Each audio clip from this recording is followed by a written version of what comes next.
Number 2, God showed me that in order to heal, again, you need the bacteria, the good bacteria, to go into your system. So what he showed me was cottage cheese and blueberries together, just like that, cottage cheese and blueberries. And I'm like, well, God, I'm lactose intolerant, so how am I going to have the cottage cheese when I'm lactose intolerant? So what I did was I trusted God. I saw how much cottage cheese that I could tolerate without having an issue. So if it was 1 tablespoon, then that's what I had. And I worked my way up. And then I got to the point where, because first of all, I was like, ew, cottage cheese, I don't like that. I don't like cottage cheese. So 1 tablespoon was enough for me. But then it started to grow on me. I started to like it. So if I wanted to eat more of it, I would then take a digestive enzyme, a lactose pill, so that I could tolerate like the whole little container of cottage cheese, because they come in little individual cottage cheese, if you want to buy it like that. So, and then when I open the little package up, I will put blueberries in it, organic of course, and mix them up together and then eat. See, what happens is the blueberries are antioxidant, and the cottage cheese provides the bacteria. And forgive me, but I don't know the name, and I'm thinking of the name, but I can't pronounce the name. But it provides the bacteria that your intestines need, the good bacteria. And the blueberries help kill the bad bacteria that you don't need. So that's why God showed me those 2 together. So I would eat those, and that would help bring my intestines back to health. Number 3 is the apple cider vinegar. Apple cider vinegar is going to help not only help your intestines, but it's going to help your belly too. It's going to help the acid in your belly. And you may say, well, maybe you might have a problem with acid reflux, and you might think that it will make your situation worse. But most people who have acid reflux, their issue is not that they have too much acid. The issue is that they have too little acid. So, and I know that might blow some folks' mind, but don't knock it till you try it. So I got the apple cider vinegar, and you have to make sure the mother is with it.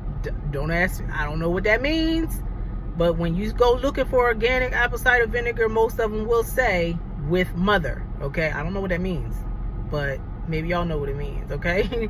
But it has these little bits at the end, and maybe that means with the actual apple, I don't know, but whatever.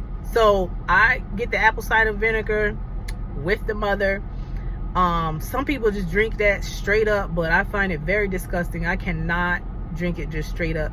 They also make little drinks now in the stores where you could get them, and they taste good and so on and so forth. So I've bought some of them, but they are very expensive. So I make my own. I get a big old tub of apple cider vinegar with the mother, and I mix that with whatever I'm drinking, because I can't drink it straight up. I don't know how people can do that, but I can't drink it straight up.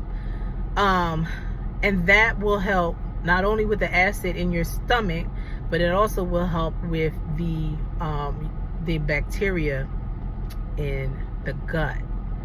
Because what was happening was the gluten was attacking my intestines, basically attacking me.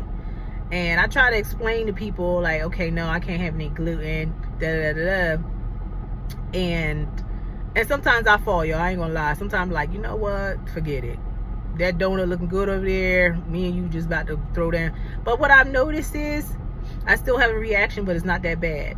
It's not as bad. So I'm slowly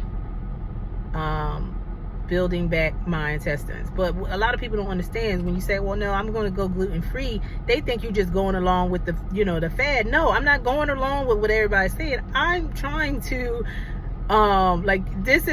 this is my health here. Like, this is like this. Don't you get it? Like, this thing was really attacking me, my system. I don't know what was going to happen if I would have kept. I mean, to the point where God is yelling at me. I don't know what was going to happen to my body. So don't play with these things. If you go to the doctor and they say you're gluten intolerant, then you need to do something about it. Any allergy, anything that you're allergic to, you need not indulge in it. Like I'm allergic to strawberries. I can have the Benadryl right by my side, eat strawberries, and say the heck with it. But I know what it's doing to my body. That if my body is sitting there fighting that, it can't fight the other things that are the real issues that are going on in my body.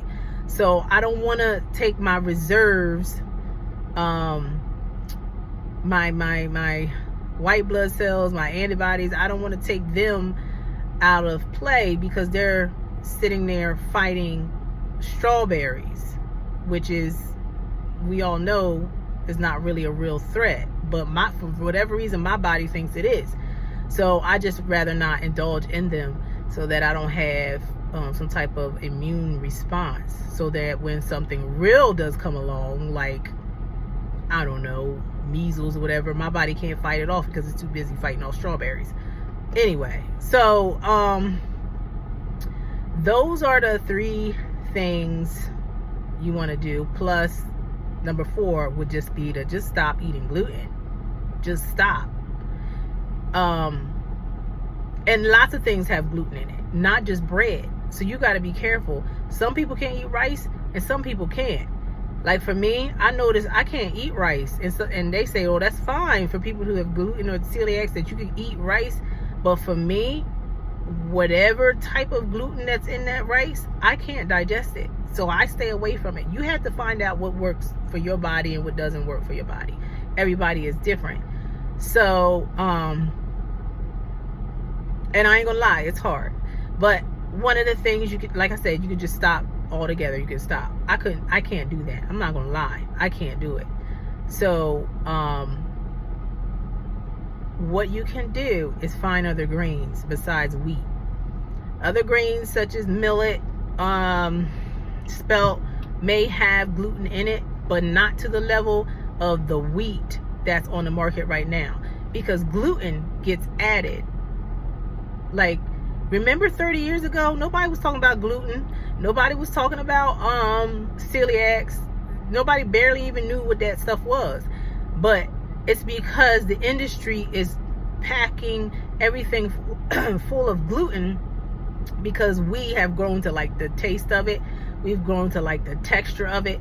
We've grown, and the industry wants to use it as a filler so that you get more product. They get more product, and then they make more money by using it as a filler. So they put gluten in everything, so you could get something to drink one day and not know that your juice has gluten in it, because they use it to fill as a filler so that they could stretch it and they could sell it to you and make more money.